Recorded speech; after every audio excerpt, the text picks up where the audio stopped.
What is going on, everyone? This is Miles with Windows Central Gaming, and welcome to the 30th episode of Xbox Chaturdays. Today, I am stoked to be joined by the legendary figure of the iconic Gamertag radio, Danny Peña. How you doing on this fine Saturday, my man? Yeah, man. First of all, good morning or good afternoon to everyone watching. And Miles, thank you so much for inviting me, man. Oh, This is absolutely. good. I've been Yeah, looking really forward good. to it. I hit you up a little while back and I was excited to get that reply. I was telling Yeah, Danny before we started that I was first introduced to Gamertag Radio way back on the Xbox 360 through the Gamer Picks is the first time I saw the Gamertag Radio logo and I was like, "Oh, what's this?" As a, yeah, fledgling little Xbox enthusiast, looked it up and that was my first introduction to Gamertag Radio. So, you've been in the industry for a hot minute, and for people who don't know who you are, can you give folks a Mhm. breakdown of who you are, where they can find you, and why you love gaming? yeah. Well, first of all, I love gaming. My grandmother bought me my first gaming console. That was the Atari 2600 back in 1984. It was like a year before the Nintendo came out in New York City, and ever since then, became a huge gamer. So I collected consoles throughout the years, and it was during 2001. I had an internet radio show about Fantasy Star Online during the Dreamcast Yeah. days. Yeah. So I did that, and that just as an experiment. And then later that year, I launched a show called Game Voice, and I was covering everything all about gaming, and it was the GameCube and the original Xbox was coming out in New York City. So I went to the events, cover it. I had a tape recorder. I did a couple interviews with the Xbox team. I was in the competition of for Xbox Unleashed. So they had Mad Dash, Project Oh, Gotham, Mad they had Tony Dash. Hawk. Yeah, all the launch titles Yeah. for the original Xbox. So they had that event in New York and also in Los Angeles at the same time. So whoever won the competition, they get like a free trip to like Cancun. They were giving away a bunch of prizes, a car, all type. So while I was there too, I was recording content, and I went up to Xbox. I'm like, "Hey, can I get a media badge?" They didn't even ask me for like business cards or anything. They just gave me the Here badge, you go. and yeah. So then I went upstairs. I remember, and that was the first time I got to play Halo, man. Halo Combat Evolved. I was like, "Oh my god, what is this?" Like this was like totally new to me, man. Yeah, so I was there for 48 hours, no sleep, and eating Dang. a lot of quesadillas because Taco Bell sponsored the event. Shout out to So Taco Bell. yeah, and Red Bull. I remember Red Bull too. So I did that, and at the end of the show, Jay Allard, he was one of the creators of Xbox. He came up to us and was like, "Hey," it was like 10 of us total, and at first it was like maybe like 1,000 plus. So he took us like backstage. He's like, "Hey, we're gonna surprise you guys. Each an Xbox console to take home for free." I was like, "Oh my god!" That was like my first What? time getting something free. I was like, "What?" So ever since then, I became a huge fan of Xbox. I'm like, "Man, this is awesome!" Like, because when I went to the event, I was like Nintendo, Sega Dreamcast all the way. I didn't know anything about Xbox, man, and that event completely changed everything for me, man. Then I went to the launch event in New York, and I got to meet Bill Gates, and I played with him Fusion Frenzy Oh, in front of nice. the major media. Yeah, Yeah. yeah.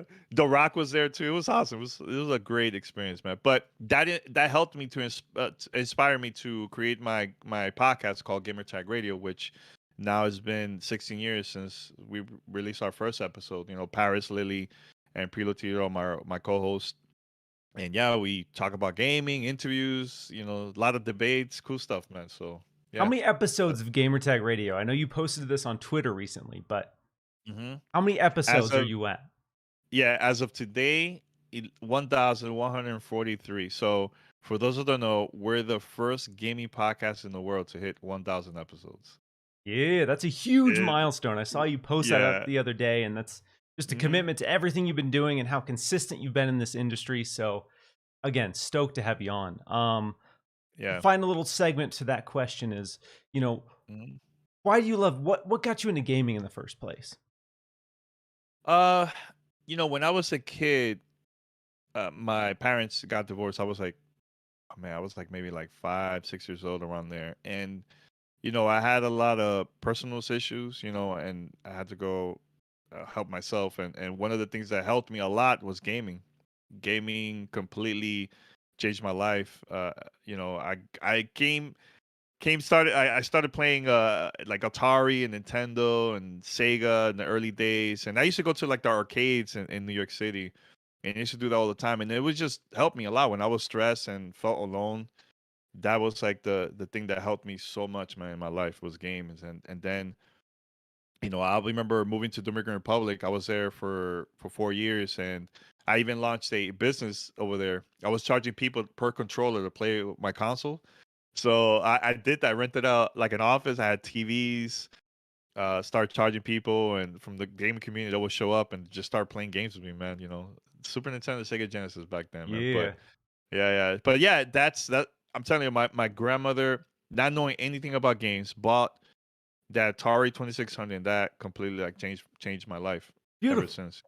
Got Yeah. to give a quick shout out to the 100 folks rocking with us. I see Parris Lily in the chat. I see Luke from Xbox Expansion Pass, Mr. Joanna Dark, Sergeant Rake, tons of awesome people. I got to get this out of the way because Paris he's adamant that you explain the Bonnie Ross situation. Paris Lily hit me up on Twitter and said, ask Danny why he threw me under the bus with Bonnie Ross. What is the deal with that? Oh my God. All right. So it was the last day of E3. It was a Thursday, I remember. And usually when we go to E3, we record a lot of content, like non-stop content. Like one year we put like 57 episodes in 7 days. Like we don't we don't play around with that, right? So we were there to check out the Master Chief Collection, right? It was before it came out. Bonnie Ross was there doing a presentation, and I was like, I asked Paris like, "Hey, should I interview Bonnie Ross?" And Paris like, "Sure, let's do it." I had my recorder, everything was good, so I talked to the team, and yeah, she came up to us, and right there, like I just lost my voice. My voice was completely gone, man. So like, Paris, I can do it. Can you do it? And I gave him the recorder, and Paris was not prepared. He was like stuck, like, oh my God. But I told Paris the interview came out pretty good. He says still to this day he haven't listened to it. I think the interview came out pretty good. It was like a good maybe 3 minutes or so. I wish I could play it out of here, but and you can tell that Paris was like in a hurry just to finish that interview, man. And but here's the crazy thing: a year after that, we went to an Xbox event at E3. We were hanging out with Michael Pachter, Kiki, and also Bonnie from 343. And Paris was having a conversation about. He mentioned the story like, "Oh man, I was so nervous interviewing you last year, this and this and that." And she straight up said, "Yeah, I was nervous too. I was nervous too." Because usually when they do interviews, they don't want to mess up. They don't want Yeah, to you say don't like want to the wrong say things. yeah. Yeah. So, and ever since then, I think not only Paris but all of us were like, "Yo, it completely changed us, like how we do interviews with people." Because we're all humans, man. You know what I'm saying? And look, like I even mentioned this to Paris. Look, you did that, and then you got this huge opportunity years later to host Xbox Game Showcase Extended. For someone coming like that, like being super nervous, and then you see him on stage on the big screen, and like, man, Paris doesn't look nervous at all. He looks like he's just having fun, man. Flashing So in the those way, stunners Paris, on stage. yeah, that moment helped you, man. So give me some credit, damn it. There you go. He didn't throw you under the bus. He helped you evolve as an interviewer and a Yes, host, right? exactly. Everything happens for a reason, Paris. That's all I say. Yeah. Awesome. No, appreciate that, man. We have an awesome show lined up. We're going to be diving down some rabbit holes.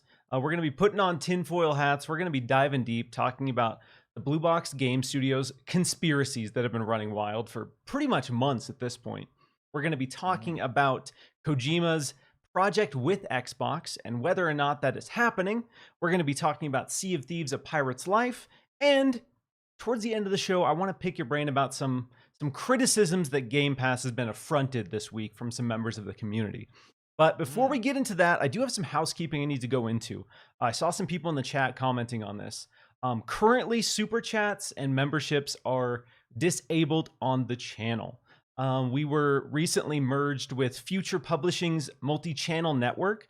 So I guess there's some contractual stuff with that prohibits us from doing super chats. So in the interim, while I figure out a solution to that is obvious and easy for everyone, if you have a question in the chat, type question, all caps, colon, your question. If you have a comment, same thing, comment, all caps, colon. And then if you have a concern, same thing here. And we'll do that. And I'll be moderating the chat as we go here, because obviously a huge part of this show is the community interaction. And I really appreciate everyone's support, everyone who tunes in. So that's not changing at all. We just have to figure out a way to switch up how we do that because of all of the contractual stuff involved. I don't know. We have a meeting on Monday to see what it all is. It sounds super boring to me, but the short and simple is we are part of Future Publishing now, officially, formally on YouTube. And so because of that, there are some restrictions for the way that we monetize. So with that boring stuff out of the way, first topic, Danny, that I want to dive into is the Blue Box Game Studios conspiracy. Abandoned is the name of this project. And when it was first revealed, there was this huge wave of ravenous theories that Abandoned was secretly not only a Kojima PS5 exclusive, but it was actually a front for the new Silent Hill. So have you gone down this rabbit hole? Yeah, yes and no. I remember seeing it, and I'm like, nah, that it can't be real. Let's just, I'm just want to have fun with this, and let me just search online to see what's going on. And then I started searching, and then I see all these conspiracies that people have been putting up of like clues and certain things that the team been posting on Twitter, which also got deleted. I think it was like a hint of like Silent Hill, right? But the past week or so, I've been seeing videos from the developer from the studio, right? Hassan, I think his name is. Yep. He looks exhausted. He looks like he been through a lot, seeing all these tweets and all these videos on YouTube or conspiracy about the company and everything. But here's the thing. Let's say it's not true and they finally announce what it is, the project they're working on or whatever, right? And people are expecting this to be a huge game, and it's not. Oh my God, people are just going to be disappointed. They're going to trash the developers. That's the part that worries me the most. Like, it's fun to do conspiracies and just have fun with this, man. But it looks like people are really expecting this to be like a huge thing, man. And I just feel bad for them. I feel bad for him and the team, man. They're going through this, But my question to you: do you actually think this is like a real thing, or are you just having fun with this and just reading everything online? Yeah, like I love a good rabbit hole. I love a good conspiracy. So I've gone down. Yeah. I've seen all the coincidences, and there were some compelling coincidences. Even recently, we had one of the kind of outsourced studios who's working on this title alongside Hassan and Blue Box Game Studios is someone who's worked on Halo Infinite, someone who's worked on Death Stranding specifically. So there's all these little coincidences that people can point to and say, maybe there is evidence. Maybe this is a Kojima project. I will say no, that this probably... Actually, I will say definitively this is not a Kojima joint. This isn't a Kojima project. This is definitely an indie horror game that is being leveraged to kind of tie into the PT elements. So it looks like this team and PlayStation is trying to like capitalize on some of that hype with PT without this being Silent Hill, because even the app, they've been promoting this app, which is going to be the trailer for the game, which is going to be rendered through the PS5, and that's the trailer. So there's all these like little details and weird kind of marketing things that they're using to push this. But if you watch the reveal trailer, and this isn't a slight to the developer, it's just when I saw that and I saw the performance, it didn't look like something that Kojima would sign off on in terms of quality. Like, again, this isn't an attack on the developer. It didn't look bad by any means, but the level of quality that I would expect from a Kojima game was not on display at this first reveal trailer. So that's a red flag. Second red flag, this developer has straight up denied that they are working with Konami and Silent Hill multiple times. There was the conspiracy that Hassan was actually Kojima. So he was messaging people under this fake name of Hassan. So the dude had to come out on video and be like, I'm a real person. I'm not an actor. I'm working on this game. I'm not Kojima. This isn't Yeah. Silent Hill. So there's all this stuff that they've been doing to kind of curb some of the kind of speculation and conspiracy. But they made one critical mistake. They made one critical mistake that, again, like you talked about, I don't want to see this team have backlash. I don't want to see the community attack them at all. But they fed into that conspiracy with a tweet that said, the game we're revealing starts with an S and ends with an L. And then that tweet exploded. People were like, oh my God, it is Silent Hill. And people were running with Yeah. it. And then they had to come out and backpedal so hard. I'm like, no, we didn't mean to imply that this is Silent Hill. We have no relationship with Konami. But this was after months and months of this conspiracy running wild. So again, I don't believe that they didn't know what they were doing with that tease, which only stoked the fires of this conspiracy, and it is going to lead to some backlash. When this project's finally revealed, and it's not a Kojima game, and it's not a new Silent Hill, there are going to be people who are upset. But if you look at the reality and the evidence of everything that's out there, it's not a Silent Hill game, and it's not a Kojima game. Nah. Yeah, but I think to solve this problem of everything that's going on with the conspiracies and people just talking right about it, I think PlayStation or even Kojima should say something, because it's gonna get worse. It's gonna get worse every single time there's a video. People are like breaking down what Hassan is wearing, his shirt, the background, all this stuff. It's like, man, it's too much in my opinion. So, but I'm a huge horror fan. Like, I love horror games. I played Fear, Silent Hill, Resident Evil, Layers of Fear. I know the game that just came out earlier this year, Medium. Like, I love those type of games.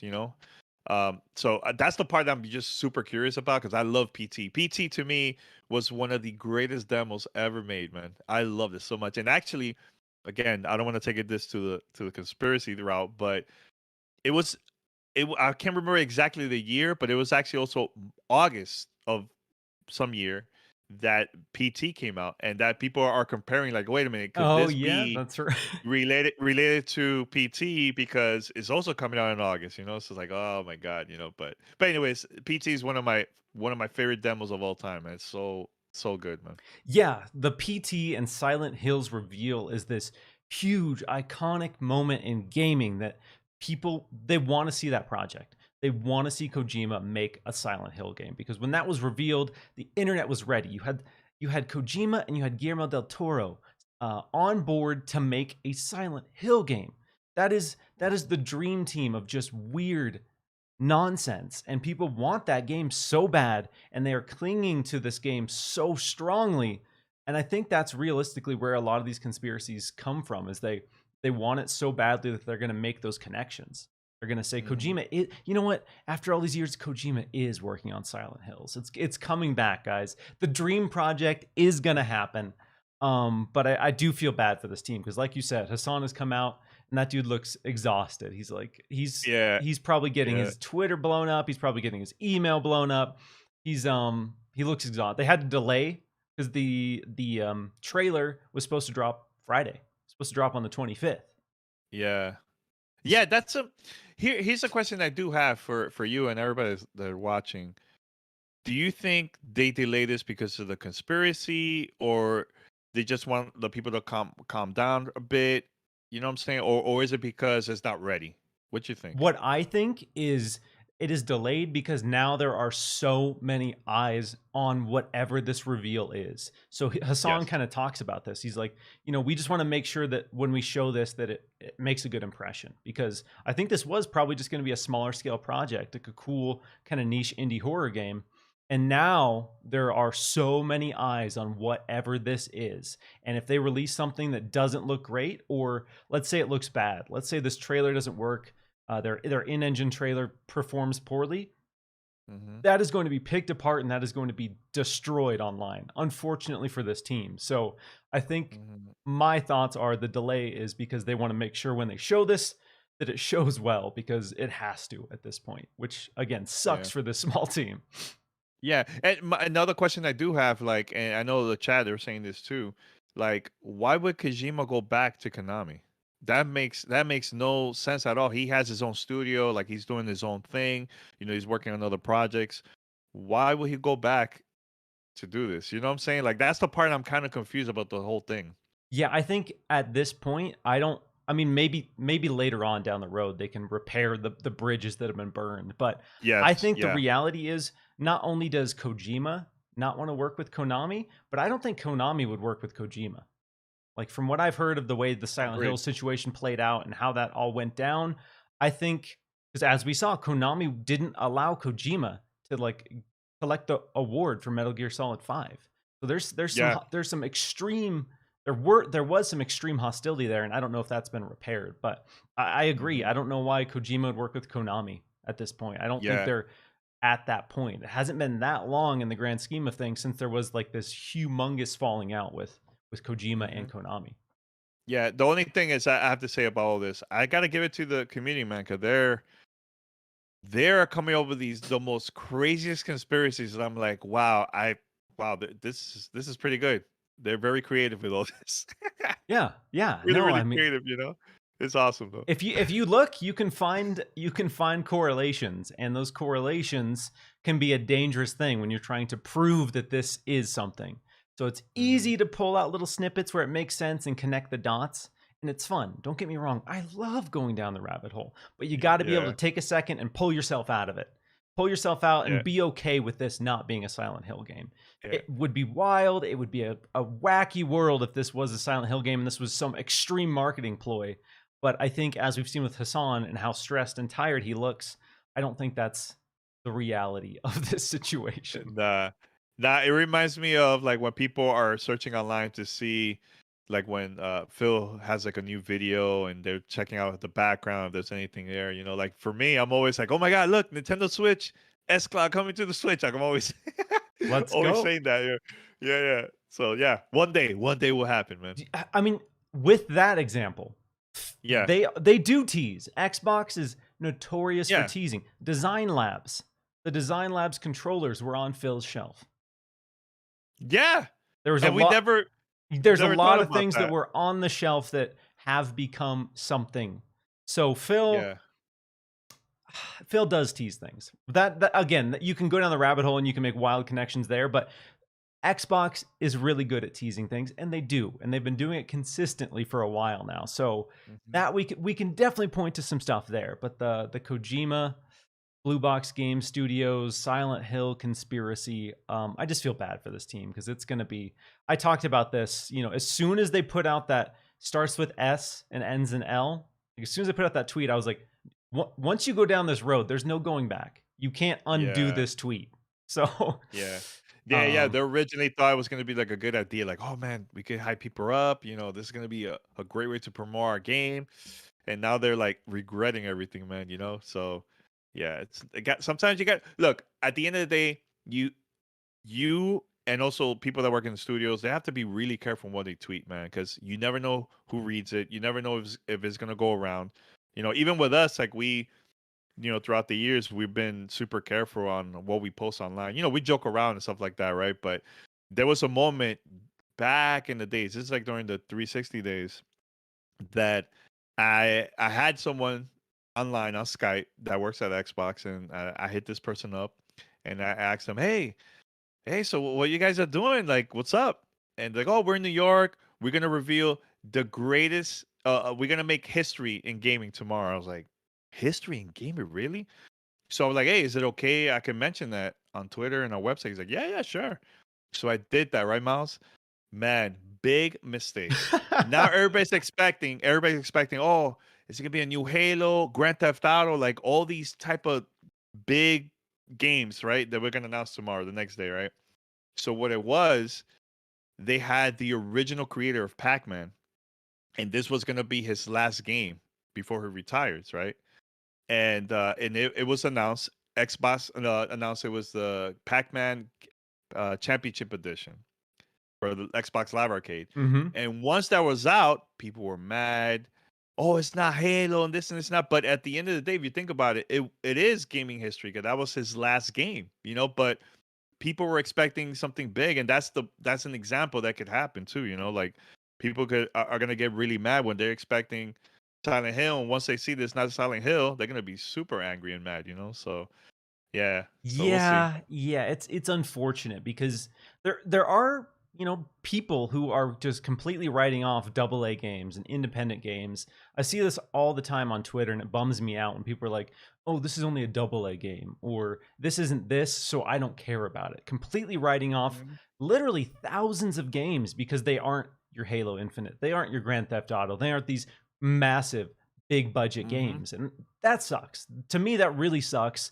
And so I don't want this, people to write off this project and say, this isn't Silent Hill, so it's garbage. Which I have a Yeah. feeling there's going to be a vocal group of people who do, but I'm hoping there's some nuance in the community and people are willing to look at this project for what it is instead of what they want it to be, which Yeah. I'm expecting some backlash, Danny, and it sucks for that team. Yeah, man. And speaking about double A games and indie games, I love it. I love indie games because those studios are first of all are doing things that nobody else is doing, Yep, taking right? And risks. some taking risk, and because of that, a lot of the bigger publishers and studios are actually copy them to add it to their games. Mm-hmm. You know, I remember when the Xbox 360 came out, and they had a couple games that launched. It was Cameo, Perfect Dark Zero. I can't remember the other ones, and it was Geometry Wars. Geometry Wars to me was the best game out of the whole launch, and it was only $5. And everyone was just talking about Perfect Dark and Cameo and everything else, man. But I'm telling you, man, those hidden gems, you never know what type of games are gonna come out. You gotta give those games a chance, especially now with Game Pass. I think it's gonna help out for more people to discover those double A games and indie games through there to the service, man. So Oh, for sure. Cuphead and Ori Will of the Wisps, in my opinion, two of the best games of this decade by a yes. lot. Absolute Hmm. masterpieces, phenomenal projects, gorgeous projects with incredible soundtracks, incredible art design.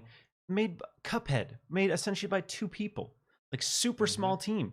Ori, incredibly small team, and they just delivered this incredibly vast, gorgeous experience. And yeah, so I get it. You want the big cool experiences. It's like the Marvel. Like when you go to the movie theaters and you watch Marvel movies, you watch the Avengers, you get the explosions, you get the effects, you get all of it there. And I understand wanting that, but for me, I'd like the artsy stuff. I like the niche horror stuff. I like the stuff that isn't Avengers. As much as that has a place, I Hmm. don't want to live in a world where every single movie is the Avengers. Yeah, I totally agree with you, man. It's like for me, like I came I used to be part of the music industry back in the days, right? And to me, I just love discovering new artists, man, like those underground artists, and then they become big through like years later, like I just love discovering games, the same thing too, man, for me. Yeah. So I the I think it was during Xbox Game Showcase, the game that stood out to me the most from there, and it was an indie game, was Replaced. Ooh. That game looks amazing. Ooh, that looks Amazing. so good, dude. It looks really, really good. I can't wait to try that out, once it's official. And 12 minutes, there's like a couple of good games coming out and all on Game Pass, man. So look, right there, you can check it out. Let's go. Try it, Yeah, try it out for something free. like Replaced or 12 Minutes, I would have bought day one. Regardless, those games look incredible. But the fact that those kind of marquee indie releases are launching in Game Pass is huge for the service. And again, like you said, it's important to look at those smaller projects and say, yeah, this has value. I want this to exist. I want to play this. Mhm. This looks rad because, yeah, your 343 Industries probably isn't going to make a Replaced. Your Naughty Dog is definitely not going to make a Replaced. So it's cool that these Mhm. games can exist. And I don't Yeah, think those games get enough credit. So yeah. Play it, guys. Once it comes out, support. do it. Give a quick shout out to the 230 people rocking with us. Appreciate you guys tuning in. If you're digging the show, hit that like button, share it out. We are live every Saturday at 12 p.m. Eastern Time. Talked about this a little early on, but I'm going to reiterate for the people in the chat. If you have a question that you want us to cover on the show, type question, all caps, colon, and your question, and I will cycle those in as we go. But for now, I'm going to transition into our next topic since we're on the Kojima train here. Kojima's project with Xbox. Our boy Jeff Grubb has been kind of dropping little breadcrumbs, dropping nuggets here and there. And then more recently, he's been very vocal. He's been very confident in the fact that Kojima is working on an exclusive with Xbox, and it's actually going to be a cloud game. And the reason that Xbox hired Kim Swift, who was in charge of the game studio for Google, is because she is going to be spearheading and helping Kojima bring his cloud-based game to life. So, Danny, what are your thoughts on this? Have you read up on all the latest? And do you think Kojima is working on a project, more specifically, an exclusive project for Xbox? Yeah, I mean, originally the rumor was saying that this project was going to be for Google Stadia, and because everything is going on there, this is another opportunity for Kojima to go to another company who wants to do this, man. He likes to do new things, man, and I think doing it through the X Cloud, I think will be huge, especially playing it through mobile, now TV in the future, and consoles. So I see this happening. I could definitely see this happening. Now, if it's official, don't be surprised if there's like a huge announcement during the Game Awards. First, Jeff Keighley and Kojima are super good friends, and they're always doing stuff together, through the Game Awards every year, right? And I think that will be like the perfect time to announce something like this once it's official. It to me, it didn't make sense to announce this like during E3 because there's so many games that want to get highlighted first, and there's Halo and Starfield, all these stuff, right?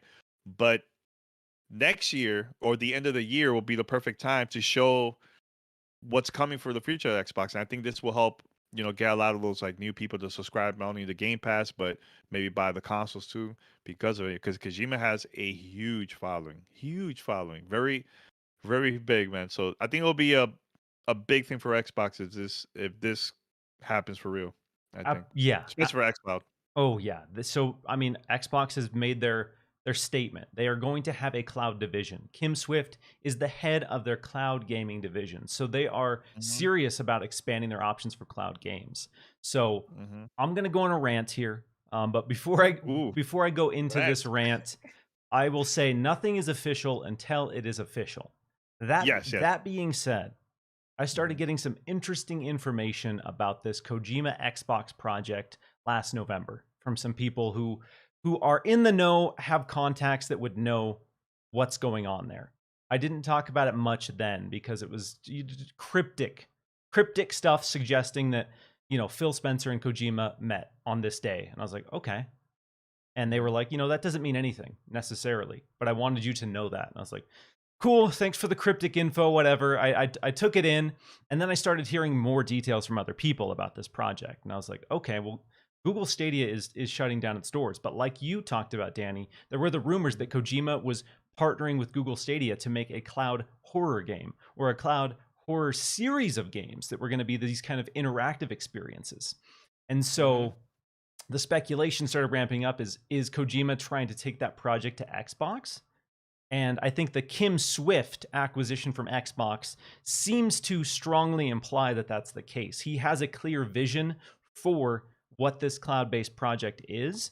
Mhm. Xbox sees the vision of this project, and that's why they're pulling in Kim Swift. Because obviously, in this scenario, Kim Swift is in line and understands what Kojima wants to do because they were, rumored to be in talks to bring this project to light. We also had famed horror artist Junji Ito last year. He was at a manga convention talking to the press and saying that he's talking to Kojima about a horror project that he's working on, and that was the kind of all the details we got. It was pretty cryptic. It was translated, but Junji Ito said that Kojima talked to him about his upcoming horror project or a horror project that he wants to make. So there's all these, again, we can go down the rabbit hole. There's a lot of conspiracies we can point to. But Yeah. that being said, we're past the point of conspiracy here. As Jeff Grubb has pointed out, as Jeff Grubb has officially reported on, this isn't just a tweet. Jeff Grubb has officially reported saying that Kim Swift was brought on specifically to help Kojima bring this Xbox exclusive project to life through the cloud. So again, I haven't written this because I don't have hard evidence that shows that this is 100% happening. That being said, I am not going to be surprised at all in the slightest when later on this year, Xbox announces that they've partnered with Kojima on this project. I don't know for sure that it will be revealed this year, but I've kind of been, saying and joking that the Game Awards. Imagine the scenario where Jeff Keighley comes out and he's like, all right, now I'm excited to bring out my good friend Hideo Kojima. Kojima comes out on stage to reveal his new project. And then they bring out Phil Spencer, who's like, I'm excited to be partnering with Hideo Kojima to bring his next vision to life. And they revealed the trailer for Hideo Kojima's next project. It is that big horror thing that everyone wants, and it's an Xbox exclusive. Like, imagine the energy and excitement that would do for Xbox, and specifically their cloud streaming and Game Pass, because it seems like this project, whatever it is, will be tied exclusively to the cloud. This won't be necessarily a native game from what I understand. It's going to leverage the cloud in some kind of way to do something new and original. So yeah, that being said, nothing is official until it's official, but people should prepare for a world where Kojima has an Xbox exclusive. I'll say that. Yeah. I think that would be huge. That would be like an Xbox Series X announcement moment at the Game Awards. And I'm definitely gonna go there this year. Ooh, yeah. Imagine being I in the can't wait. crowd for that and just having people Oh, that would be huge. lose their That'd be huge. mind. Because again, some people in the Xbox community don't necessarily like Kojima or try to downplay Kojima's projects. I like him as a creative. I think he's an important figure in the industry. I don't necessarily love Metal Gear Solid. I don't love Death Stranding. But that being said, I respect what he's doing, and I want to see him get big piles of money to make weird ass games. So Yeah. people like him need support. We need more people willing to take weird, obscure risks. So if Xbox is bringing that bag and they're going to say, here you go, Kojima, go wild. Yeah. We literally hired Kim Swift so you can make this project happen. I mean, I think, that's exciting. It will be something. The part that I'm excited about, first of all, I love horror games, right? And if it's something new through their cloud that maybe in real time, there might be new things that they could just add it in there in the game randomly while you're playing, like that would be an awesome experience, man, overall, like a special event. Everybody could go to play this game and through the cloud, they could just flip the switch.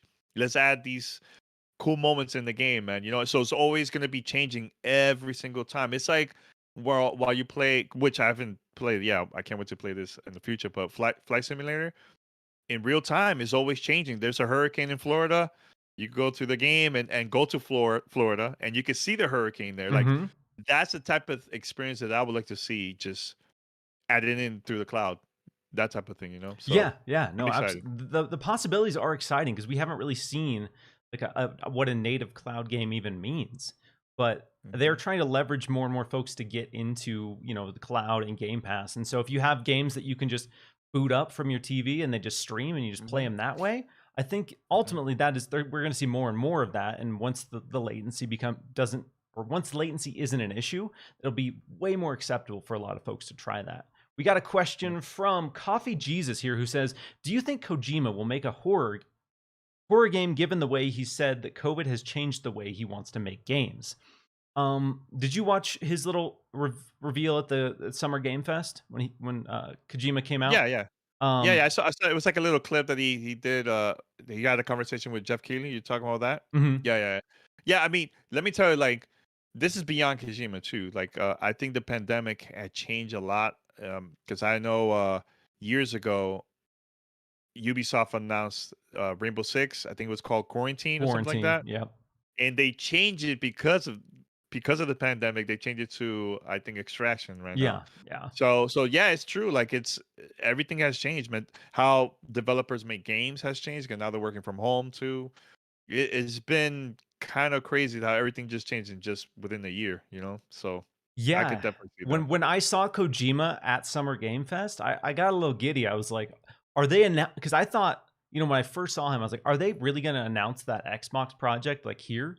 So I was like, what? Yeah. But he basically came out and talked about that he is working on, a new project. And he talked about, COVID and how it's affected him. So Coffee Jesus, to your question here, I think what he was stressing with this is that his next project probably won't be political, because if we look at Death Stranding, he can point to some parallels in Death Stranding that he pretty much predicted would happen in reality. And there was a lot of parallels to, the dark division that happened, especially in the United States. Especially if you're from the rest of the world, you saw how infighting we were and how ugly it was in the last couple of years. So I think his point was games should be fun, and I think he's going to have less serious political undertones in his next project because of that. So I don't think that means he won't be making a horror game. I just don't think he's going to have a deep political message with whatever his next project is. Yeah. Well, I do have something to say.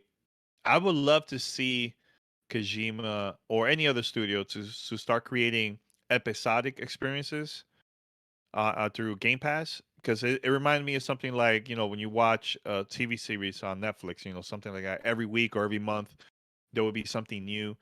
I think the first time that Xbox did something like that for like a weekly episodic game was Tell Me Why. That was the first one that they've Mm-hmm. actually done something like that. And I think I would love to see something like that, man, in the future. I think that will work out for the service. Yeah, What you think? so I'll bring up an interesting kind of, this is just this is 100% speculation. I don't know that Hmm. this is the case here, but I was reading some interesting kind of suggestions about what Kojima's project could potentially look like, and somebody was saying that they're taking the inspiration of like the Netflix Bandersnatch, that interactive kind of movie more or less, and they're going to take that kind of foundation and make it a interactive game through cloud streaming that's going to have AI and all these different factors that basically change the experience every time, in the vein of horror. So imagine if you've played like Little Hope or Dark Pictures Anthology or Until Dawn, something like that, that kind of interactive horror experience, but Hmm. in a more evolved way than we've seen in the past. So I like Hmm. that idea. I think that would be really cool. And that's something my friends and my wife and we would definitely sit on the couch and kind of dig that together, because we did the same thing with Little Hope and Until Dawn, like made it this big Until social Dawn is experience. so good. Until Yeah. Dawn is a phenomenal game. Like, people definitely gotta play that game. I had so much fun playing that, and it was every time I'll play it, it changes. It's never like the same experience at all. So yeah, I would love something like that. Yeah. So Definitely. I'm really curious to see what this is. And I just want to, there's been some salty people on Twitter who are saying, Kojima would never work with Xbox. And those kind of statements in this day and age, nothing's off the Yeah. table. Like, Kojima is an Yeah. independent developer. He doesn't owe anything to PlayStation. There's no Yeah. financial ties for him to only work with PlayStation. So to say that is just objectively inaccurate. Death Mhm. Stranding, we kind of, I mean, we don't know, but we've heard that Death Stranding did not perform for PlayStation in the way that they wanted. So the chances of PlayStation giving Kojima a huge sack of money to make another game on that Mhm. same scale, at least, probably are pretty slim. But Xbox, if you're a competitor, you're willing to empower creatives to make big games and take risks. I'm sure the conversation with Phil Spencer was, Kojima, what do you want to do? What are you looking to make, and how can we facilitate that? And just the kind of star power that Kojima has in the industry is a big selling point. Not for everyone. Not everyone's going to care, but there are going to be Mhm. people who prefer other platforms, a la PlayStation, who will care, who absolutely will care. So this maybe isn't a move necessarily to cater to US players who prefer Xbox. But if you're Yeah. a PlayStation player who prefers PlayStation, or you're someone from Japan who prefers Japanese developers, that's going to move the needle for Xbox, and that's going to be a big deal. So again, I know Mhm. not everyone cares about Kojima. That's fine. We don't have to love him, but Yeah. for Xbox as a platform and as a company, that would move the Mhm. needle. Yeah, I have to mention this very quick because I think this is very, very important. For those that are into like Japanese games, to like on Game Pass or on Xbox, it's good for us to, as a community, if you're into those type of games, try to support as much as you can. Yeah. Scarlet Nexus just came out recently. I know there's a marketing deal with Bandai Namco and Xbox, and the game is fun. I love it. I'm having a great time with it. I've been playing that. I know Phantasy Star Online 2 New Genesis just came out, Hmm. and I'm a huge fan of Phantasy Star Online. But that game is free and it's available now here in the States. It came out worldwide. Support the game is totally free. Yakuza series is available on Game Pass. So when we had Phil on our show last year, for our 1000 episode, he talked about that, about having more relationship with studios in Japan, and he was talking a lot about working with Sega and all these other companies, and having Kojima involved. I think that's going to help Xbox overall, man. Look, if you go back and always look back history, man, Xbox 360, there was a lot of JRPG games, a lot. Blue Dragon, Lost Odyssey, and so on. I could keep on going, right? Those were phenomenal games, man, that came out for the 360. And I want people to start supporting those type of games here in the States too, man. Not just focus on the first person shooters and the Western RPGs, man. There's a lot of great RPGs, man, that's made in Japan. A lot of great games that's made from over there, man. So let's just support it. The more the better. I think it is gonna cause more attention for the gamers over there too in Japan to buy it. And I, recently I've been hearing that the sales for Xbox has been doing a lot better compared to the previous years. So it's a good sign. Plus having, Game Pass on mobile, xCloud worldwide, I think that's gonna help the Japanese audience to grow even more, man. Absolutely. We've seen amazing momentum in Japan with Xbox, which is an area they have struggled pretty severely, pretty much through the entire history of Xbox. I think they said the Xbox One sold 110,000 units its entire lifespan in Japan, which is not great. It's not a great figure. I saw a recent post from a Japanese Twitter kind of gaming analyst who said that in 6 months, they've already sold half of that. So in 6 months, they've already sold half of the entire Xbox One lifespan with the Series X and S. And that's huge. And that's with stock shortages. That's with availability issues. So there is a legit possibility that once these consoles are available and they can get them out to Japan consistently, that they will sell consistently. And Phil wants Japan. He has said it so many times that he wants Xbox to be a force to be reckoned with in Japan. And that's why we're seeing these partnerships with JRPGs. Dragon Quest coming to Game Pass. That is huge. In the US, Dragon Quest isn't as big, but in Japan, it's like a national holiday when a Dragon Quest game comes off. People take days off work. Dragon Quest is huge in Japan. So to get Dragon Quest games launching into Xbox Game Pass, that is a big deal for the Japanese demographic. And having Yakuza series there, on Game Pass, that introduced me to the series, and I love the last Yakuza game that came out for the launch of the Xbox Series X and S.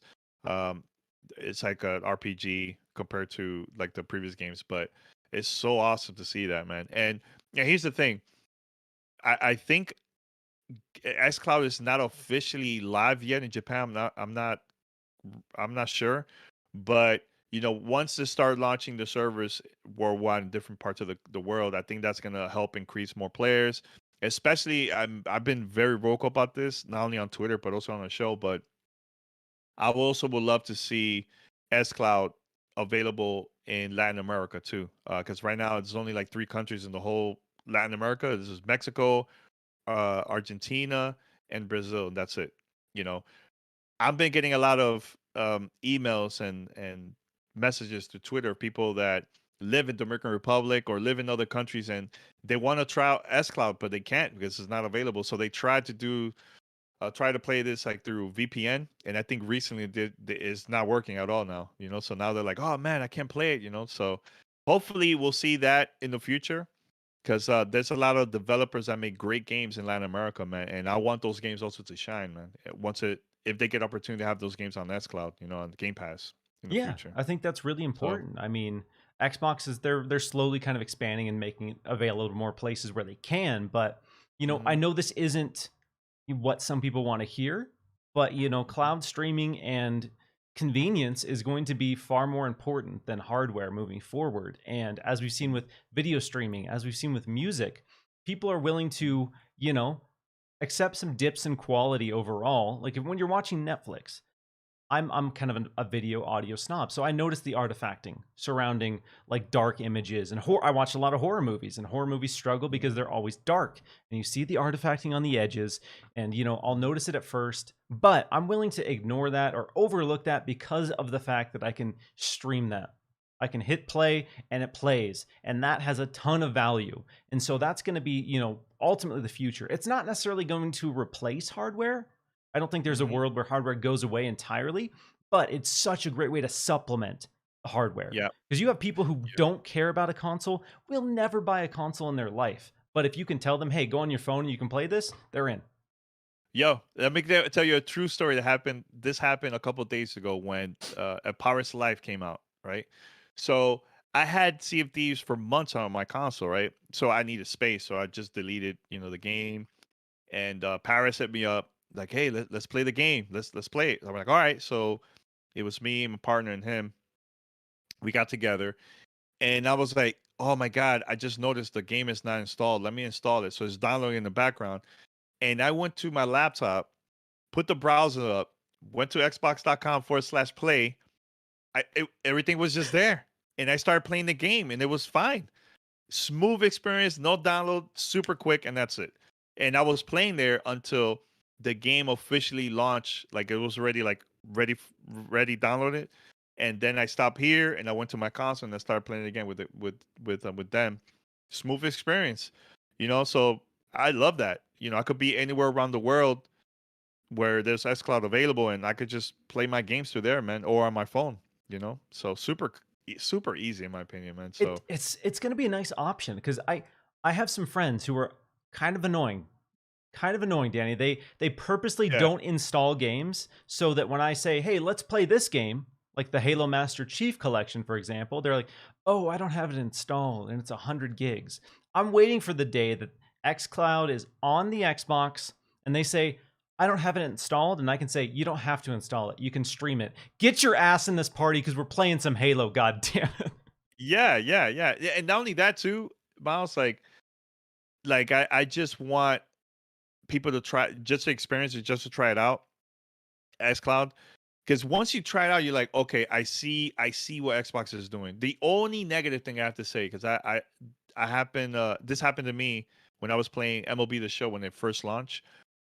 It takes a long time to load, right, for that game. Now that Xbox is planning to add Xbox Series X Mm-hmm. to the xCloud, now we're talking. Now things are going to be changing. It's going to be a lot faster, loading time and everything, But the service is getting better every single time, man. It's getting better. Look, I was in New York during the pandemic, and I was playing Game Pass in Central Park through 4G and 5G. I was doing that all the time. I'll go out, stay away from everybody, and I'm there playing Minecraft Dungeons. I'll play that. I'll play Yeah. Halo, a couple other games. So that's the future, man. That's awesome. I remember right before the pandemic, I was in LaGuardia Airport, and I had to wait for a long time for my flight. It was like a good hour and a half, almost 2 hours. And I started playing Gears of War multiplayer online at the airport through my phone. Smooth experience, amazing, and it was smooth. I had no lag, nothing, man. You know what I'm saying? So I'm excited for the future. I think it's going to be awesome, and I think this is going to introduce to new gamers, people that can't afford a console, especially low income families, that they have an Android device. This will help them to just start playing the game, and it's going to introduce people to be part of the Xbox community because of that. They're going to discover not only indie games but AAA games, and it's going to be awesome overall, man. It's good for the industry for Xbox doing this, man. Oh yeah. Really, No, really good. it's huge, and people. I don't think obviously us, a lot of people watching the show and us in the community, I'm a filthy console heathen. I've been playing console since SNES. So I get it. I want the hardware. I like the hardware. I have a gaming PC that's probably technically more powerful than my Series X, but I'm still primarily playing on my Series X because of just I guess probably nostalgia is part of it, but also the convenience. Convenience is king. Having that device that's set up for gaming, and then having my phone, which I have everywhere with me, and I can just pull up, like you said, Gears 5, sitting around waiting for a buddy to show up at a bar, squeezing a match of Gears, and that is an amazing world to live in. And it's not going to replace your dedicated hardware. But if that option gets better and better to the point where there is no distinguishable difference, or the difference is so minimal, like we talked about with streaming movies on Netflix, sure, there's artifacting. Sure, there's a little bit of compression on the video quality. But do you care if it's that convenient? I don't care. I just want to have a good time. Yeah. That's it. Yeah. But we also got to think about this too, Miles. This is also going to help the studios to make better games and not focus on we have to sell this game. We have to sell this game. Now they have the freedom to take their time to make cool games with new experiences they've never done before because now the game is going to be available on Game Pass. People also have to think about that, like a game like Grounded. You think Grounded will be a success if it would have been like just available in stores just like that by itself? I think having the game on Game Pass helped people to discover the game, and now they have a decision, okay, if I want to buy it or not, but those are the type of things that I would like to see in the future from all developers that are making games for Game Pass, especially the first party studios from Xbox. Oh my God, they're going to make cool stuff. Double A games, triple A games, indie games. It's going to be awesome, man. And look, Grounded was a small group of people from Obsidian that worked on that project as a fun project. And Xbox gave it the green light. Like, you know what? We should put that on Game Pass, Yeah. So that's the part that is fascinating to me. Like, I can't wait. I can't wait to see all the cool stuff in the future of that. Oh, it's so exciting, man. Got to give a quick shout out to the almost 300 people rocking with us live. Appreciate y'all tuning in. Again, if you're digging the show, hit that like button, share it out. Let's pump these numbers up. Before we transition into our next topic, I'm going to get to a couple questions here. I see some amazing people in the chat. Snowbike Mike, Eternal Umbra, a lot of great people here. So first question is, Miles, who is making Silent Hill? Have you been, again, I go down some rabbit holes. Have you gone down the Silent Hill rabbit hole? No, I haven't. That's a little bit too much for me. I don't know, but I'm excited that they're bringing it back if it's true. You know what I'm saying? Like I'm excited about that. So earlier this Who do you year, think is working on that? earlier this, again, this is just tinfoil hat. I'm not putting my name hard to this one, but I've been trying to will this one into existence because I think it would be the perfect fit. But yeah, I pointed out a lot of coincidences, I'll say, between Bloober Team, the people who made the medium, potentially working on the next Silent Hill. They have been teasing that their next project is way bigger than the medium, and they have teased that their next project is from an established horror franchise, and they have worked with the composer of Silent Hill. And one line from an interview I did with that team has stuck with me in my conspiracy brain. They talked about how the composer of Silent Hill loved what the team was doing with the medium. And the composer of Silent Hill said, I will work with you on any project you have. Shortly after that, the composer says that basically the game that everyone wants is going to be revealed this summer. People like myself assume that means Silent Hill. Bloober Team, not historically known for combat. A lot of their games have steered clear of combat, and that has been a criticism of their horror games.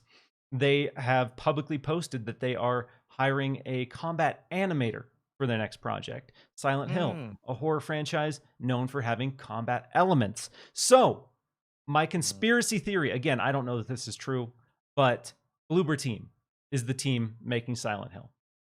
That will be the perfect team to work on it, because I also had them on the show and we had this long conversation about like games that inspire them, and they brought up Silent Hill, they brought up like other games too, but I could definitely see them doing this, man, because if you notice throughout the years, every game they're releasing is like the budget's getting bigger and bigger and bigger, and that's the genre that I feel is missing in gaming right now, is horror. There was a time that we used to see that left and right everywhere, Dead Space, Silent Hill, Resident Evil all the time, right? But it's been declining throughout the years too, man. And I hope it's true there's them. I think they're the perfect team, and they're really good at stories though, man. The way I discovered them for the first time was playing Layers of Fear on Steam. I was like, oh my God, this is this game is awesome, man. What is this? So and it was like early access, you know what I'm saying? So then they released part two. They worked on the Blair Witch game also. That was pretty decent. I like Hmm. that game a lot. Yeah, yeah, I think that's good. And the medium has that Silent Hill vibes too, man. Danny gets it. See, Danny gets. I had people saying, "Ew, Bloober Team! Don't you dare put Bloober Team on Silent Hill." I was like, "Wow, Yeah, man. that team. They're the biggest Silent Hill 2 nerds." Like interviewing them, Mhm. everyone on that team loves Silent Hill 2. They point to that as an inspiration for everything that they do. So, I Mhm. think that would be a great pick. I don't actually know who's making new Silent Hill, but I am in the camp that we will see a new Silent Hill revealed potentially this year. There is some sort of Silent Hill project in the works. Will it be good? Lord knows. Hopefully, Konami learned their lesson after Metal Gear Yeah. Survive and Contra Rogue Core. But yes, franchises like Castlevania and franchises like Silent Hill are coming back, and I believe that Silent Hill is going to be shown sometime this year. Sometime this year. So Conspiracy Steve right now coming up. I think if that happens, I know PlayStation is gonna have a state of play hopefully by July. That I think that will be a perfect place. Or Gamescom. Hmm? I know Jeff Keighley is gonna have like a show too for Gamescom. So So if let's. not, if not, Game Awards too. There's the three Well, spots where they can easily announce it if it's official. yeah, let's go because Konami was supposed to be at E3. Konami said they were going to be at E3. And then like it was weird. It was I think 1 or 2 weeks later, there was a quick turnaround where like, actually, we're not ready to show stuff, but look forward to more news from us in the coming months. So they basically pulled out of E3, but said that they will be showing future titles this year. So I This believe year. one of those future titles is going to be that juicy new Silent Hill. I just hope to God that it is not a piece of garbage. Yeah, that's the part I'm worried about too, man. Just please be So we'll see. decent, please. That's all I Please. ask.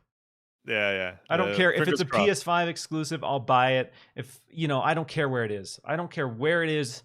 I just want a good team to make a good Silent Hill game. And I'll Yes. support that. Same here. Same here. We'll see what happens. Fingers crossed. We got a question from Ashu Negi. Um, Danny and Miles, do you agree that Microsoft should buy more studios? In my opinion, they should acquire Asobo as the last acquisition and give them a big budget and 5 years of time for a polished game. So everyone loves talking about acquisitions, Danny. Do you Yes. think Xbox should just keep swooping up as many teams as possible? Or Hmm. in your mind, is there a comfortable number that you feel like they should hit and then just kind of back off and focus on investing in those teams? Yeah. I mean, right now they have 23 in total, right? I'm comfortable with that number, but I feel that if they really want to grow in Japan, they need to acquire a studio in Japan. I think when it comes to like Europe developers and the United States, they're good with that for now. But we need that one big one in Japan because I know there's one studio, I forgot the name, that worked on Evil Within. That's part of Oh, Bethesda. Tango Game Works. Tangled. Yeah, so they have that studio, right? But I think they need that one big one over there. And I mean, look, I know this is crazy, but I personally think they need like an RPG type studio, that type of thing. We'll see. I think that part would be cool. I know back then that people will say Sega. I wish it was Sega, because I will love for or at least a partnership with Xbox and Sega to have like an announcement of like Jet Set Radio, Yeah, the let's next Jet go. Set Radio. Because here's the thing: a lot of people don't know this, but a couple years back, there was an event, a Sega community event, where people had to vote to see what franchise they would like to see come back, and Jet Set Radio was the number one game, Oh, dang. the number Okay. one game, and then they haven't said anything ever since. You know what I'm saying? So we got PSO. They're bringing back. I know recently they said they're going to bring back Crazy Taxi and a couple other games, but Jet Set Radio is a special game, and it has that relationship with Xbox. When Jet Set Radio Future came out, it was available on the original console. Ever since then, we haven't seen anything after that, and that game is special. We still to this day can't not play on like backup compat on the console. That's heartbreaking. That's a little They need, heartbreaking. they need to bring it back, man. That game is so awesome. So it's great soundtrack too, man. Amazing. So So yeah, we'll see. yeah, Xbox has made it clear that they will be buying more studios. They have said that, acquisitions are on the table. They're always looking. So I don't think Xbox is stopping here. I don't think Xbox is going to go as wild as some might expect. And some people are, want Xbox to just keep buying every single studio. I think they're going to get to a point where they're very comfortable with their portfolio and they're stable, and they're going to say, all right, we have this many developers and we can divide these developers into 2-3 teams. So in theory, we can have 50 projects happening simultaneously. When you talk about Japan, when you talk about Japanese focus, I think ideally, if I'm Xbox, I'm swooping up one more major publisher, and that's it. One more publisher that's focused on the Japanese demographic. I'm trying to get in Japan. I want that. I want to flex my muscle in Japan. If I'm Xbox, if I'm Phil Spencer, I am calling Capcom every single day. I am calling Capcom every single day, and I'm saying, what do we need to do? I've talked about this so many times. This is the one that I want to will into existence, because when you talk about making the Xbox look sexy in Japan, you give them Street Fighter, you give them Monster Hunter, you give them Resident Evil, you give them all these incredible Capcom franchises, day one in Xbox Game Pass. Not only that, Xbox exclusive. Can you imagine a future? God, can you imagine someone being in Japan and seeing that the next Monster Hunter World 2, for example, is an Xbox exclusive? If you're in Japan, you're not buying that. If you're a gamer in Japan, you are buying an Xbox and you are playing Monster Hunter World 2. No question. Yeah. No question at all. Or you're signing up for Game Pass and you're playing Monster Hunter World 2. So that is the one to me. If Xbox wants to get a stranglehold on Japan, Capcom, I think would be bigger than Bethesda even. I think it would be, when it comes to headlines, when it comes to shaking the industry. Imagine. Oh my God. Imagine seeing that Xbox X Capcom splash screen on their Twitter page. That would, ooh, boy. Well, a couple of things from that. I like the idea. I like that a lot. I know people have been asking, when's the next Street Fighter? And I know recently there's been talks about Killer Instinct. Just imagine Killer Instinct from Capcom worked on that game, right? Or do like a crossover from like Street Fighter cross Killer Instinct. Oh, that would be sick. Yeah. But the only thing too, Dead Rising, that's another big game, and there's been exclusive games from Capcom and Xbox that came out in the past of Dead Rising, so that's a good one. I like that one, but personally for me, because I'm just a fan of Sega, go with Sega, please. I think, there's been a lot of talk of Sega, and I don't think that's something that's completely off the table in my eyes, because especially when Sega made a point to separate its gambling division from its gaming division, that to me shows intent, or at least interest, of keeping your options open for a purchase of some kind. So the hurdle with Sega, or with Xbox buying Sega previously, was that Sega had a gambling section and Xbox would never buy that. They had no interest, and that was merged as one entity. So the fact that these are separated now brings up some interesting possibilities with Xbox and Sega. And Sega, like you said, Jet Set Radio, Yakuza, there are Phantasy Star, there are some big iconic franchises, especially for a Japanese audience. So Sega would be rad. Sega would be really cool. I just think Capcom for Xbox would be the ultimate slam dunk. The ultimate slam dunk.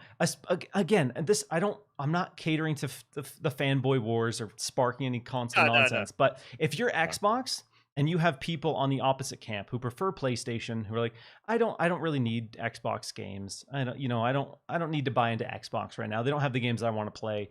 There are still people like that, and that's whatever. Everyone has their preference.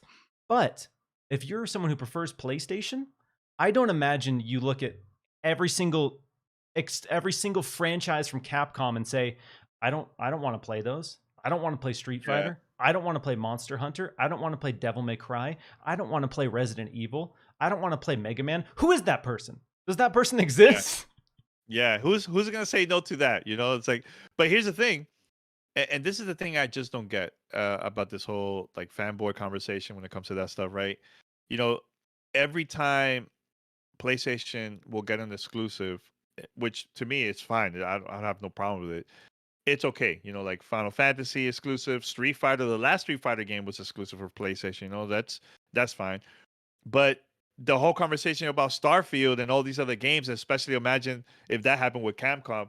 People are like, no, they're taking away games from the Xbox, taking away games from us fans, man. Like that conversation will pop up too, man. If that ever happened, just Oh, imagine, just imagine. We can't play Street Fighter. Oh man, taking away everything from us. You know what I'm saying? So, oh man, that would be that so would be a So disaster. again, I understand people would be upset by that for Yeah, sure. But if you're Xbox, because Xbox on the surface, they're super nice. They're super friendly. yeah, They're super yeah, chill. They make gaming fun, which I really appreciate. But as a business, they are trying to literally be the biggest and best platform that exists in gaming. And yeah, moves like buying Capcom, moves like buying Bethesda, that shows you that they are serious. They are serious about making sure that if you like gaming, you're going to be invested in the Xbox ecosystem in some way. They are working to make it impossible for you to ignore the Xbox platform. So I don't yeah. want them to buy everyone. I just want them to get that one slam Big dunk one. Japanese Yeah. publisher. And again, Sega would be dope, but I think there would be those people who'd be like, I don't care about Sega. You'd have some of the PlayStation guys be like, I don't. Fantasy Star's not cool. Yakuza's not cool. Like moving the goalpost back a little bit. But again, if you love gaming, I don't Mm. I don't see you ignoring every Capcom franchise. I can't. I don't know. I can't. Yeah. But here's the thing that I noticed watching the game showcase for Xbox. I think that was the first of all, that to me was the best press conference that Xbox ever done throughout the years, even from the first original console, right? And one thing that I noticed out of the whole presentation is confidence. Yeah. Confidence. Yeah. They have Oozing they with have it. the studio because look, I've been to many press conferences of Xbox in the past, right? And you could tell something was missing there, man. For this one, I feel like we got the services, we got the games, we have the future's looking really bright for the company. And as an Xbox fan, it's gonna be even better for us, man. You know what I'm saying? So, like you said, they have that one publisher that they acquired again that is big. That's even more confidence for them. You know, Nintendo's done it in the past, PlayStation's done it in the past of showing that confidence, like, yo, we have these games here. This is the lineup that we have. There was a time that was pretty dry with Xbox, man. Super dry throughout the Yeah. years, you know. But Yeah. now it's a lot better. Now it's like, oh my god, I can't wait for Starfield. I can't wait maybe the next Banjo Kazooie in the future. The list goes on. Next Doom. Oh my god. Fallout, Elder Scrolls. Oof, it's gonna be Ooh, awesome. it's looking Ooh. stacked. So yeah, somebody Yeah. Alex, no, sorry, let me find this here. Alex Nelson asks, why Mhm. doesn't Xbox buy Konami? What's your take on Xbox buying Konami? Do you think that's a good get? Nah, not for me. I know that people will like certain games from Konami, you know, like the Metal Gear franchise and everything, right? They could easily acquire Konami and get those like important IPs, franchises, right, for the company. But to me, I think a Capcom will be a bigger like what a Sega will be much bigger than just Konami because throughout the years, Konami has been like slacking with games, man. Yeah. I know they have that big soccer game that comes out every year, but those Metal Gear games, that's once in a blue, man, from Konami. You know what I'm saying? So I know they have a lot of classic games, important games that came out throughout the years, but I feel like having a Capcom or a Sega to me is like a bigger thing for Xbox if that happens, in my Yeah, opinion. so what's complicated about Konami is they've been in a position where they haven't been doing anything when it comes to game development, but they've been making more money than they ever have just with their gambling division, with their merchandise. So Konami's just coasting. They are just cashing in on that nostalgia, cashing in on iconic franchises like Silent Hill, Castlevania. Castlevania and Silent Hill are two of my favorite franchises of all time, hands down. Absolutely love it. We went an entire generation without a new Castlevania, guys. That hurts. Yeah. That hurts my soul in a big way. The problem with Konami, they don't have any teams. Like, you're not getting any developers. Capcom at least has the RE engine. They have in-house development. Konami right now doesn't. You get, some IP. So Yeah. I hope that Konami's okay with licensing out their IP to big publishers like Xbox or PlayStation. I imagine that's more they're going to be their approach, where they're going to just kick back and say, all right, you want to make a new Silent Hill? Dope. Here you go. We're taking a cut. We're going to kick back. We're going to soak up all this money without doing anything. And I imagine that's Konami's approach now. So if you're Xbox, if you buy Konami, sure, you get all those IP. And I think that would be the get, is you're literally just buying those IP and then you're letting your own teams make them. Otherwise, you're buying Konami and then you're having to build or buy 8 teams to be able to make games under the Konami banner. So Konami would be dope. I would love it. But I just want anyone to make a new Castlevania, anyone to make a new Silent Hill. I guess I would love somebody to buy Konami just to save Konami from itself. Just to get those amazing IP away from that company who's just been coasting for years. Yeah, especially now with Castlevania popular now because it came out on Netflix, like the animated series. That's an opportunity for Konami to take advantage of that. The Witcher, when the series came out, that helped people to discover The Witcher 3, one of the greatest RPGs ever made, man. So Konami got to take advantage of that stuff, man. I don't know why they're not doing it, but I don't know. I'm sure. See, that's the thing. I guarantee there's a line out the door of people who would make a new Silent Hill. There's no question that there are teams that would make a new Silent Hill in a heartbeat. And Konami has publicly said that they are licensing out those IP to teams. So yeah, again, there is a world where a new Silent Hill's coming, and I think that's coming sooner. And it sounds like a new Castlevania as well is potentially on the table. So at least we're going to live in a world where we can play those. And now we just need to hope Konami didn't cheap out and actually gave a team a budget to make these games. Mm-hmm. No, totally agree. So I got to give a quick shout out to the 306 folks rocking with us. Really appreciate you guys tuning in. Again, if you're new to the show, every Saturday at 12 p.m. Eastern time, if you're digging it, hit that like button, share it out. For the new folks in the chat, if you have a question you want answered, hit me with a question, all caps, : drop the question. We're going to transition into Sea of Thieves: A Pirate's Life, and this amazing, epic Pirates of the Caribbean and Sea of Thieves crossover. First off, when you saw this reveal trailer at the Xbox Game Showcase, what did that do for you? I wasn't shocked. I was like, first of all, I was super surprised, and I love that there's a partnership with Disney, because Sea of Thieves, in my opinion, is super underrated, man. That game to me is special, is different. It's a very different type of experiences, and it's awesome to play with friends, man. But seeing that Jack Sparrow's in the game and everything too, the Parris life, oh my god, it's phenomenal. I played it with Parris, and if you've been to Disney World or Disneyland and check out the actual ride of Pirates of the Caribbean, it's freaking amazing how well done this thing is, man. The game, man, it's super cool. I was getting goosebumps the whole time playing it. I'm like, yep. Oh my god, I remember this from the ride. I remember this. It was super cool, man. And I only done only one quest, because I want to do like a one quest a day, just taking my time with it and everything. But it was super cool, and I love the puzzles, everything is in there too. They did a pretty good job with it, man.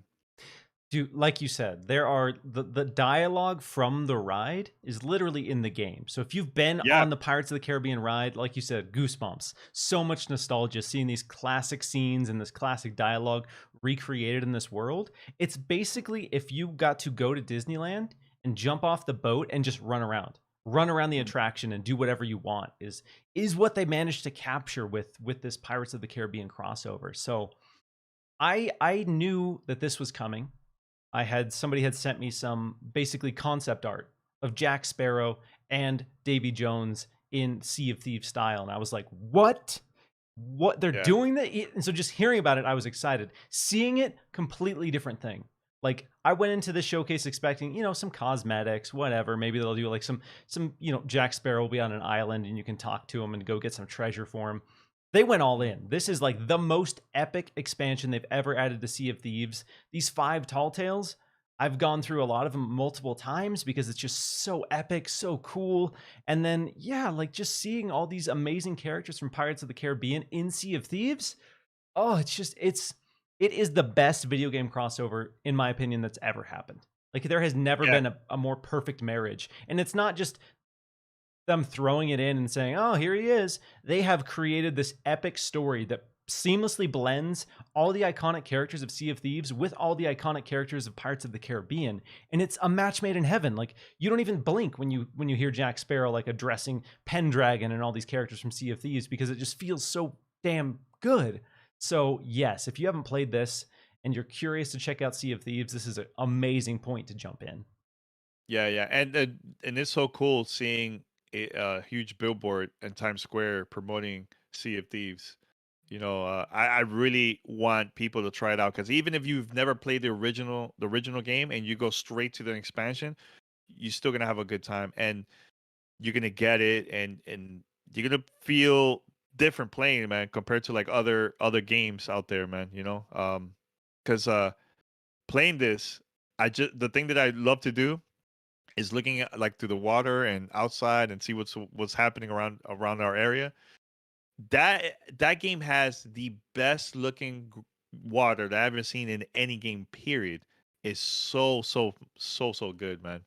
So, but I love also experimenting. Like, hey, just go to an island and discover like treasure, and solve puzzles together. Oh man, it's super cool. Really, It's really cool. again, I understand people's complaints about Sea of Thieves. I loved the game at launch. I was humble brag, year 1 Pirate Legend. I was playing this game for hundreds of hours when there wasn't anything to do. Like, objectively, when this game launched, there wasn't a lot of content, and I just loved the sandbox, like creating your own fun, creating your adventure. Like, I loved that so much. And now where the game is 3 years later, there is so much to do. I'm honestly a little jealous of people jumping into Sea of Thieves for the first time and like seeing this and being like, what? There's Yeah. like thousands of hours of content in Sea of Thieves at this point, and it's so cool to see more people trying it because of this crossover. And again, like, I know people don't like the PvP, the always online PvP aspect of it. I know people, maybe don't like the gameplay loop because of the downtime. But I think when it comes to originality and creativity, this is one of the most important games of the last decade, and definitely the most important Xbox exclusive that's come out this generation. What they've done with Sea of Thieves is incredible. I know it's not for everyone, but I gotta give them a shout out for taking risks and trying new things, because Yep. there was a period in time where every single game was the same, Danny. First person shooter, third person shooter, sports. Mhm. Everyone wanted a game that was in that style, and that is all we got over and over and over and over. So to see Sea of Thieves come out and be something that literally is unlike anything else, it just feels so good. And you also forgot to mention this. This is the most important game that Rare ever made. Oh yeah, The last game that had an experience like this, like, close enough, was Viva Pinata. I remember Gears of War and Viva Pinata came out the same month. The same month. I was playing more Viva Pinata than Gears, because I know those shooters are going to be shooters. Like, I know it's going to be good. It's going to be fun, right? But I love to try out new things, man. Especially from a company like a studio like Rare. They made tons of classics back in the days, right? But seeing and hearing about Sea of Thieves, I'm like, oh my, I want to try this out. This looks different. This is cool to play with friends, and honestly, this is, in my opinion, the perfect game to play it through the cloud on your phone. It's easy experience, super cool. You could also play with your friends. You know what I'm saying? So, yeah, this is the most important game that Rare ever made, I think. some bold takes on Sea of Thieves here, which again I appreciate. I mean, again, I understand that Sea of Thieves is not for everyone. If you have complaints about the PvP, if you have complaints about the loop, that's okay. I get you don't have to love Sea of Thieves, but I just think again what this team has created with Sea of Thieves is so important for game design, and that's why, despite the kind of soft reboot or the redevelopment, restart, if you will, of Everwild, I'm so excited to see what that game is. because it seems like Yeah. it's going to be another sandbox experience unlike anything else. So shout out to Rare. Shout out. I was part of a group interview ahead of this, of the kind of basically big showcase where they gave the 40-minute breakdown. Everyone Yeah. on the team was so stoked, dude. They were so emotional, so happy, just giddy to be able to do this and make this game. And it shows in every single second of this kind of expansion. So big ups to them. I'm that proud of that team. They are so stoked, and I'm so happy with what they've done with this. Yeah, please bring back Via Pinata. I think that game was ahead of its time. Bring it back. Let's go. Let's go. We got L. Paul says, how close is Avalanche? Okay, circling back to some acquisition talk. I'll touch. Okay, so I've been talking about acquisitions ad nauseum at this point, but ahead of the Xbox Game Showcase, I was the downer. I was the person saying, whoa, let's not expect acquisitions at the Xbox Game Showcase. Please don't expect 5 acquisitions. I'm not even expecting 1 necessarily. But again, I was the downer. I was the party pooper trying to kill the Xbox hype. After the show, I don't think anyone had a complaint that there were no acquisitions at the show. They killed it with that show. But people still want acquisitions. The show's over. The extended game showcase hosted by the one and only Parris Lilly. That's over. Yeah. No acquisitions there either. But people want them. People are hungry for more. They just want to see Xbox, buy it all up, scoop it all up, and dunk on PlayStation, which, again, it's not the right time. Not the right time, man. I don't think it's the right place for it. Like, you know what? And I apologize, Miles, to interrupt you, oh, no but problem. when Xbox announced all these studios they acquired, I think that was the time to show their confidence that you guys wanted games for the platform. Here's the companies that we have right now, right? They already have done that. They dropped the mic with Bethesda. That was huge. And finally announced Starfield and all these other games are going to be exclusive. Okay, they already have done that. That game showcase was about the games.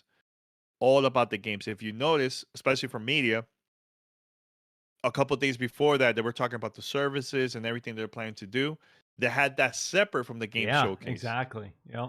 Which makes sense. Imagine having all that in one show. I think personally, to me, it will be too much, too confusing. But having it separate and just focus on the games where everybody wanted that for years. Here's what we have: 30 games, 27 of them. This is gonna be Xbox exclusive on Game Pass. I mean, what else do people want from that, man? You know what I'm saying? Like that's how you do it.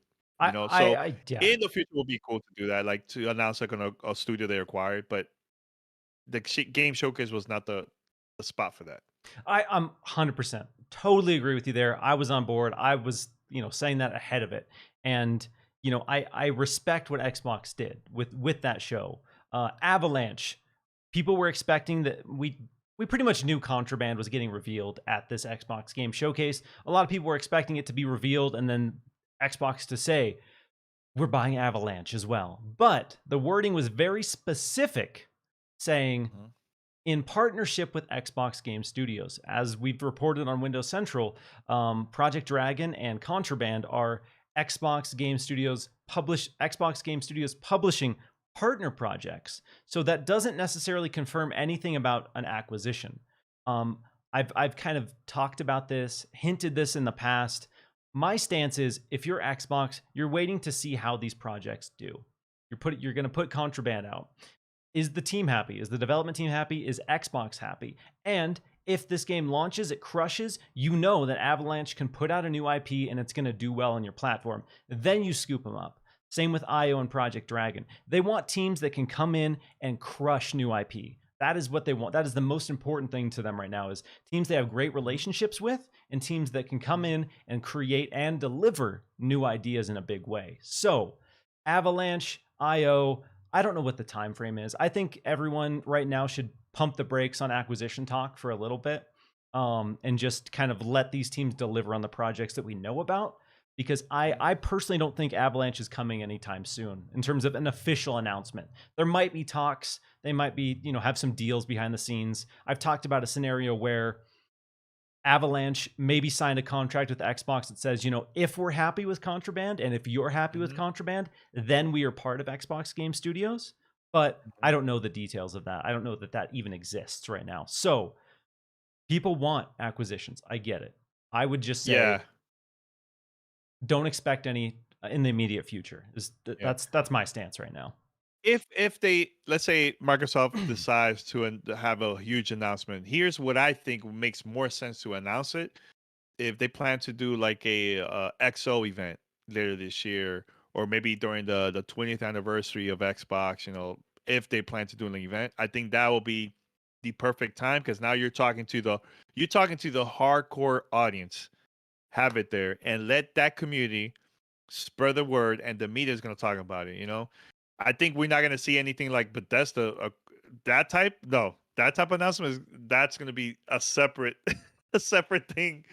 One day they would just post like a press release, have like this video, something like that, right? But if it's like a smaller studio or a studio from like Japan, I think that would be the perfect spot, at an event like that, like EXO, something Yeah, like that. I think a lot of the conversations about acquisitions right now come from the fact that we know acquisitions are coming. Xbox is not done buying studios. They're going to buy more studios.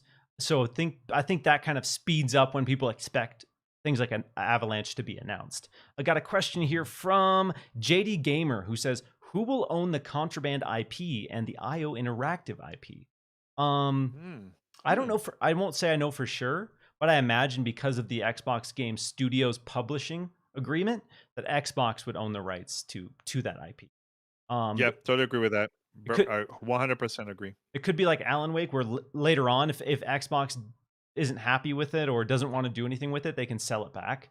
Like Remedy, Xbox gave Remedy the rights to Alan Wake after we didn't get a sequel for years and years and years and years. But so Yeah. that's how I imagine the deal is going to go down. Xbox is going to own that IP, and then if they don't do anything with it, if it's not successful, then maybe later on Avalanche can get it back if they want to revisit the idea.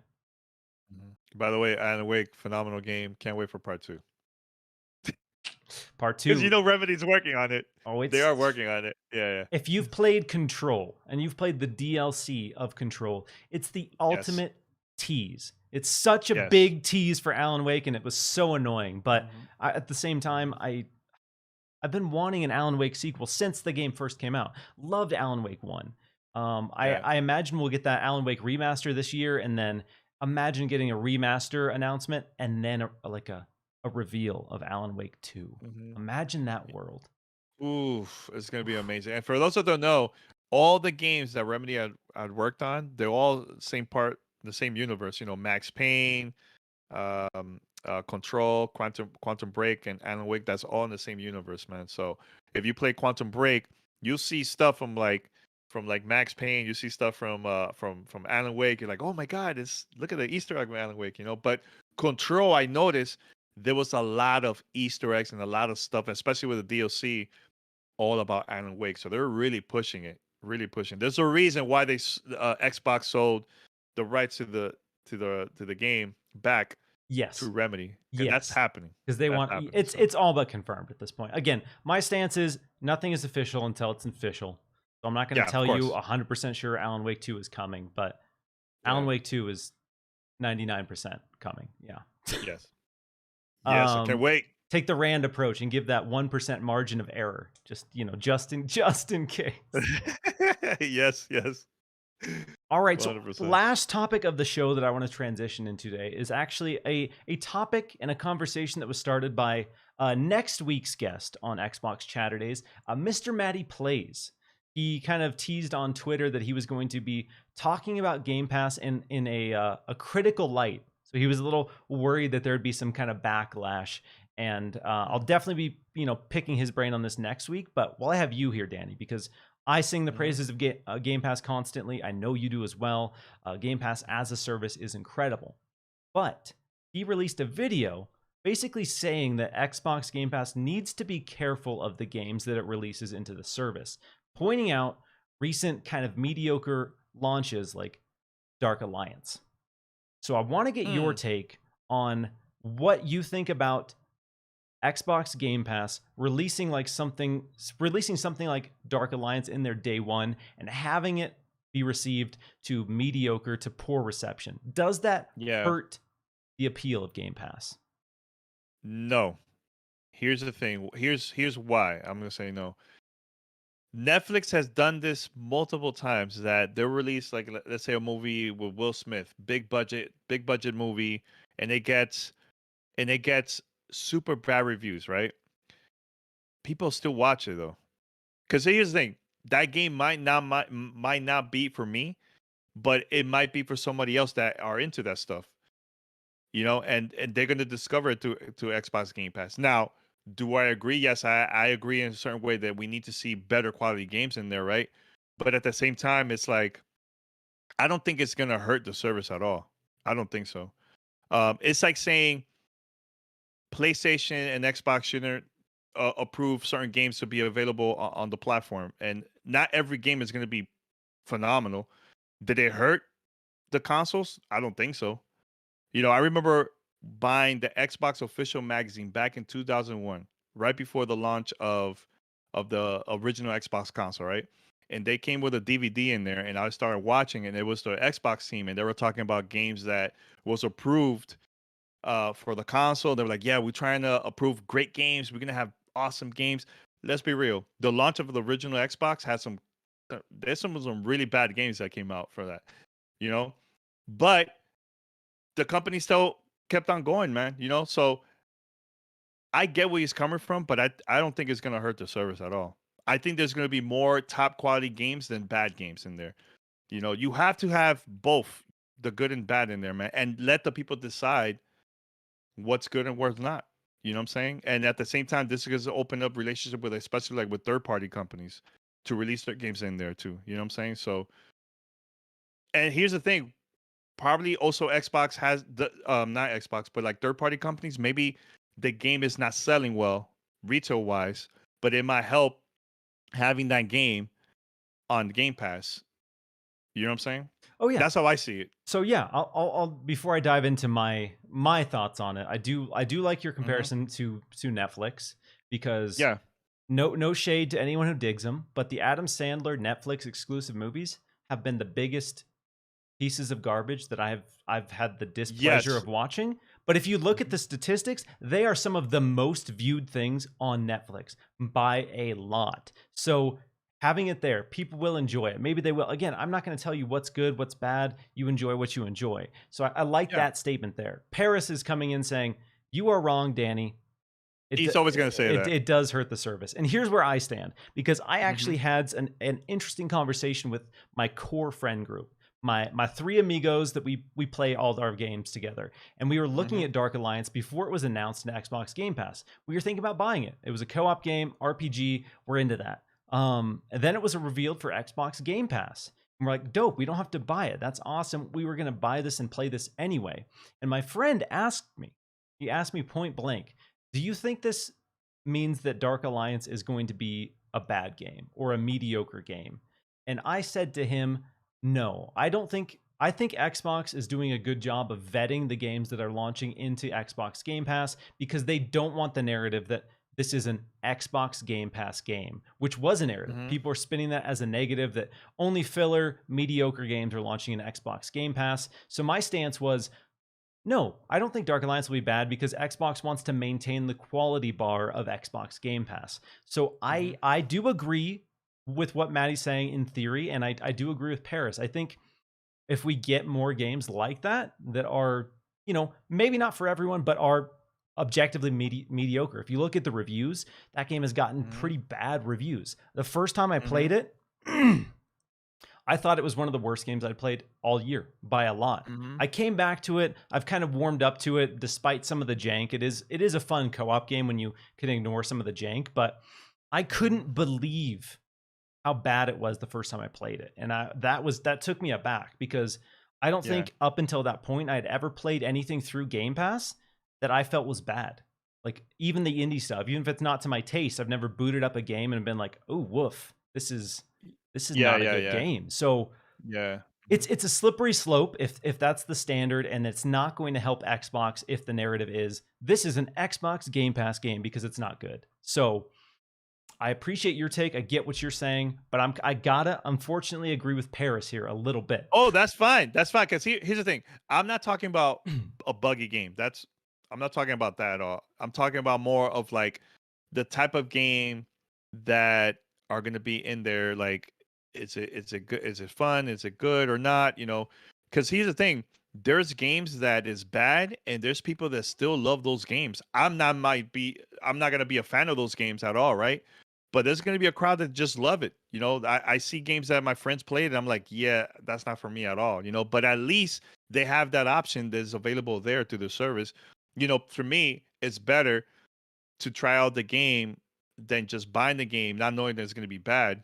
And then it's like, that to me is worse, but, Yeah, if I had spent and if 40 you think bucks on about it, that, I'd be yeah. pretty upset. And here's the thing too, like, what happened if a company makes a game, right? And they know that a third party company, and they know the game is not going to sell well, but potentially it could do good through Xbox Game Pass, and they want to have to build that relationship with Xbox.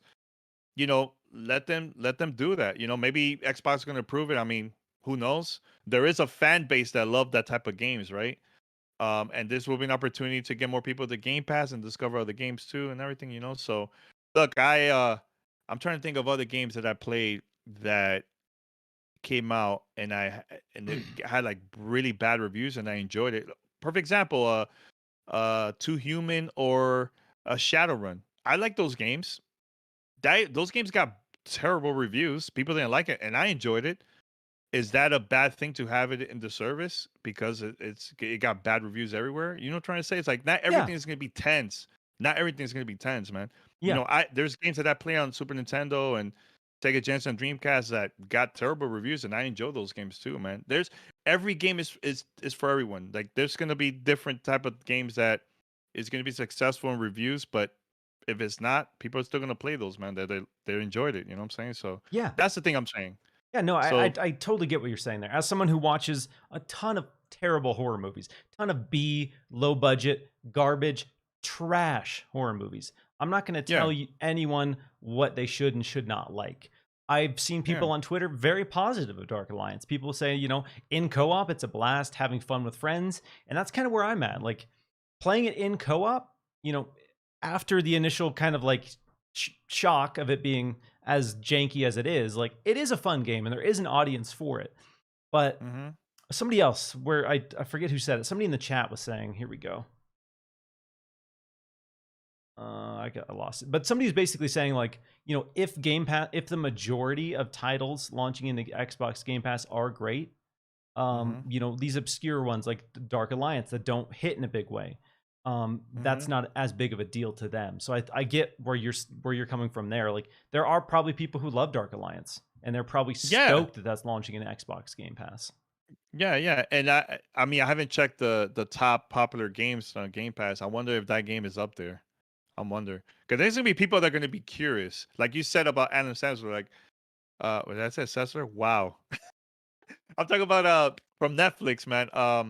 Those bad movies that came out for the service, right? Mm-hmm. Um, like you said, those movies gets the most views, and they're like the worst, Just the the worst. worst, the worst, right? So, I mean, is that hurting Netflix? Think about it. There's more people have been subscribing because of it too. I'm like, how's that hurting the service? You know what I'm saying? That's So, that's an interesting point, and I'm gonna pose a question to you. I'm gonna pose a question to the chat. With yeah. Netflix, nobody talks about Rotten Tomato.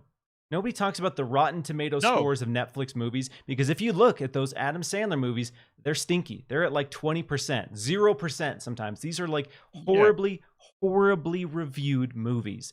But Yeah. in the video game space, we at least, people heavily invested are way more fixated on the review scores. We are Mm-hmm. using some people weaponize the review scores and say my platform is better or this game is better because it has a higher Metacritic average. Do you think the reason that these conversations are more rampant on the video game side is because of that fixation with Metacritic? Oh, of course. But here's the thing. Like the Will Smith movie, I forgot the one that came out. It was on Netflix, right? That had like really bad reviews. Really bad reviews. The movie was so successful, Netflix are working on part two to that movie. You know what I'm saying? So look, I prefer to play better games, and I prefer to watch better movies and TV shows. Right? That's just me. But the original question was, is that going to hurt the service? Yes. I don't think so. I don't think it's not going to hurt the service. I don't think so because here's what's going to happen: the good is going to outshine the bad. People that don't like bad games are not going to play it. They're just going to move on and play a game like Starfield, or a game like Forza Horizon, or the next Fable. Right? You always going to have those games that are bad. Not everything is going to be tens or nines. That's the point that I'm trying to say, that it's not going to hurt the service. People are going to bring up bugs and all that stuff, like different conversation. I'm talking about, is the game fun? Yeah. Is the And game that's going to hurt the service? yeah, That's the question we're having. exactly. So I do appreciate your take on that. I do see where Mhm. Maddie's coming from. I do see where Parris is coming from, because that was kind of my stance ahead of this release. As I mentioned with Dark Alliance, is I want Xbox Game Pass to have this perception that not only are you getting a ton of games, but you're getting some of the best games. And like you said, Yeah, not every game needs to be a 10. I loved Crackdown. Crackdown was not a great game. It was, it's not. I would say Crackdown was a solid 6 out of 10. I still liked it. I still had a ton of fun with Mhm. it. That's where I'm at with Dark Alliance. Dark Alliance is probably a 5 out of 10. I would say it's a Now, pretty bad game, but I'm still mhm, having fun with it. I do have a question because I haven't played the game at all. Is more because is the game broken, or is just not fun? Dark So I Alliance. would say it's a little bit of both for some people. The AI Hmm. is terrible. The AI will stand in place and not Hmm. move. Like, you can walk into a mob Yeah. of enemies and you can stand right next to 5 enemies and they'll just stare at you until you hit them. So there are some things that are Yeah. fundamentally janky about the game. Is it broken to the Hmm. point of being unplayable? Definitely not.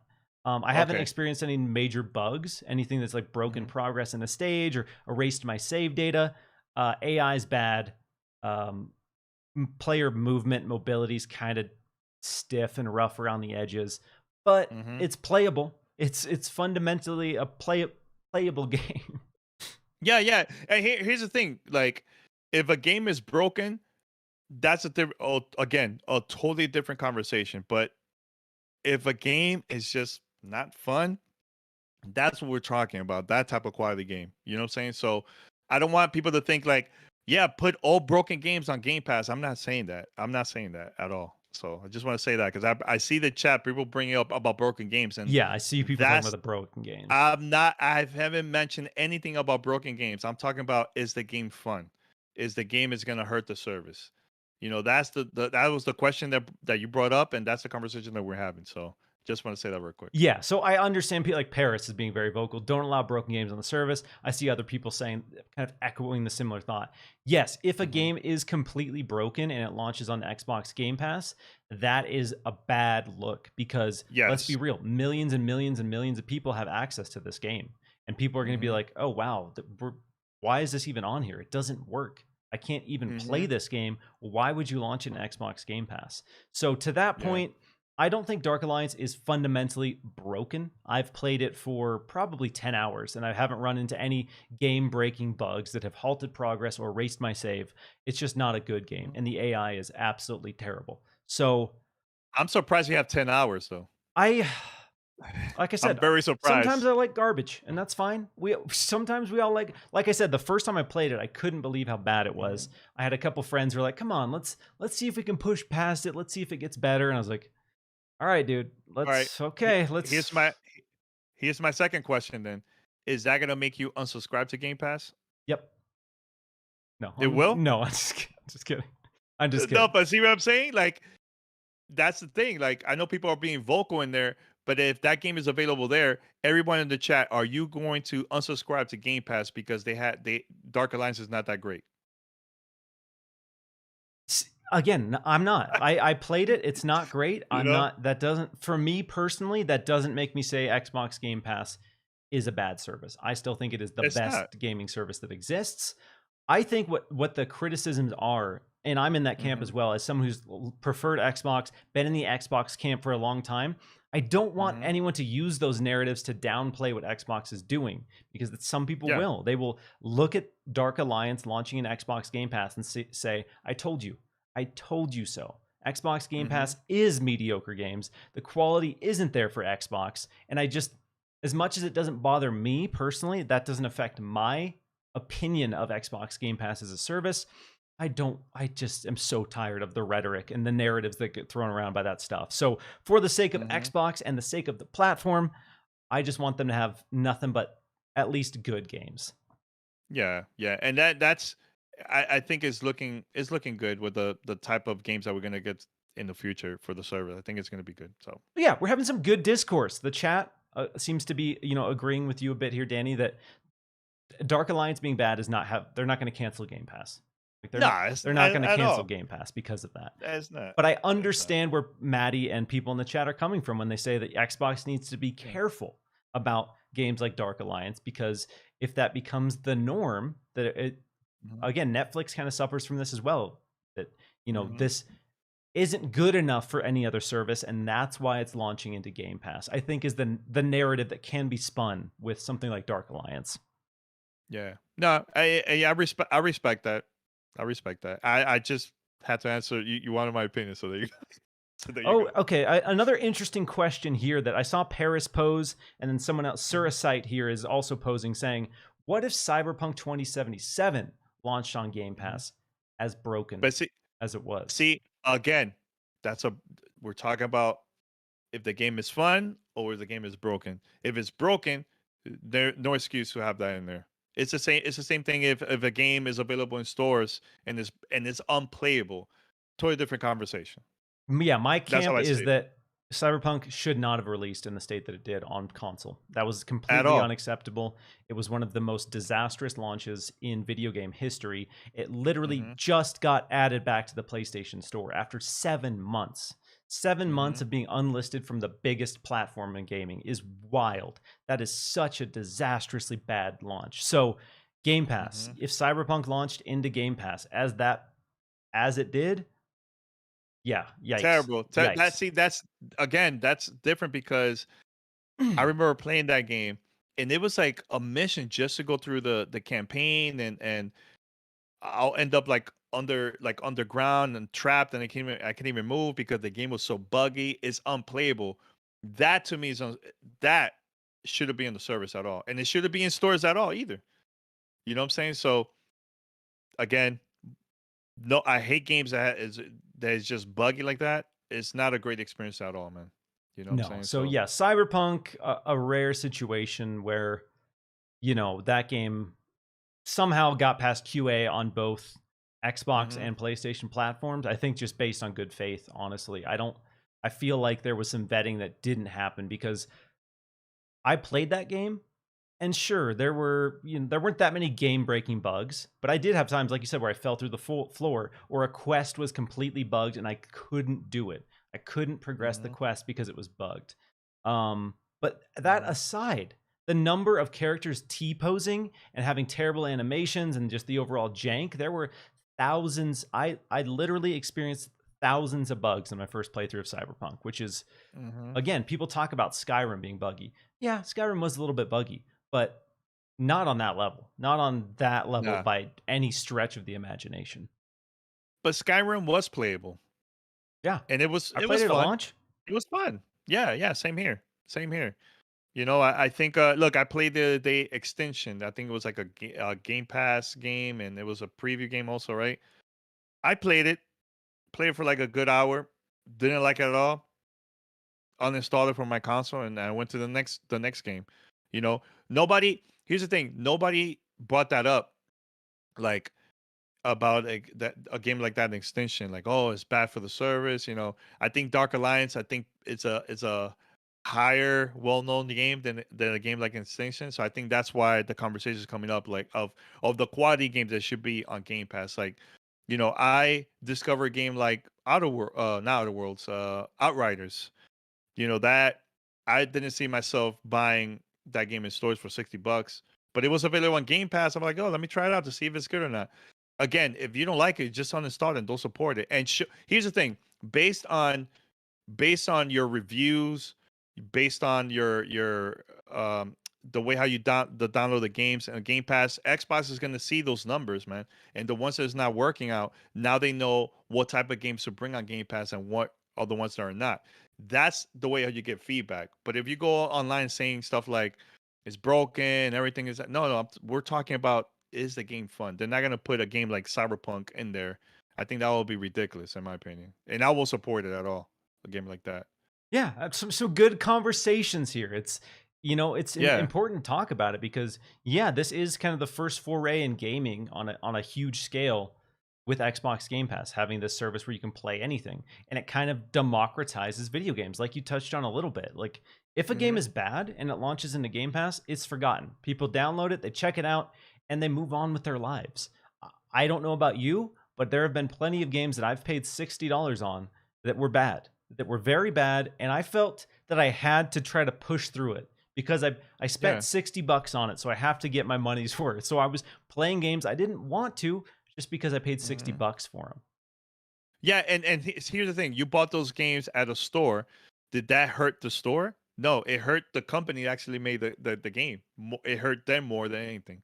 That's how I see Game Pass. Like I see the studio is gonna be the one that's gonna get all the bad feedback. Like, why you release a game like this? You know what I'm saying? It's not people are not gonna hit up Phil Spencer. Hey, Phil, why you prove this? This is your fault. It's not.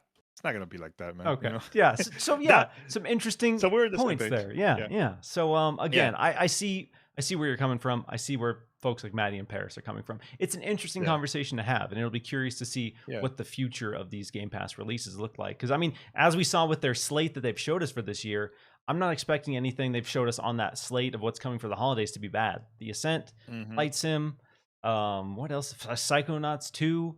Forza Horizon, Halo Infinite. Horizon. Like, I'm not expecting those games to be bad, broken games. But if they launch and they are bad and broken, then there's going to be some heat. So I'll be curious to see how that plays out through the rest of the year. Yep, exactly. So yeah, anybody doesn't agree with me, they hit me up at Godfrey on Twitter. That's right. If you want to harass Danny about his bad takes, I got it right on the screen here. He can't hide from it. But here's the thing, Miles. This is the part that I love about recording my show and recording with you here.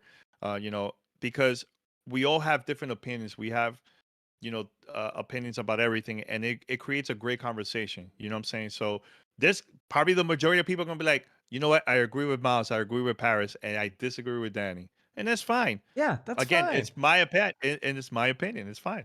You know what I'm saying? We have different takes, that's okay. It's as long as we can talk about them in a civil way without just trying to slam dunk on someone. I think that's fine. Exactly. Little nuance doesn't hurt anyone, guys. There you go.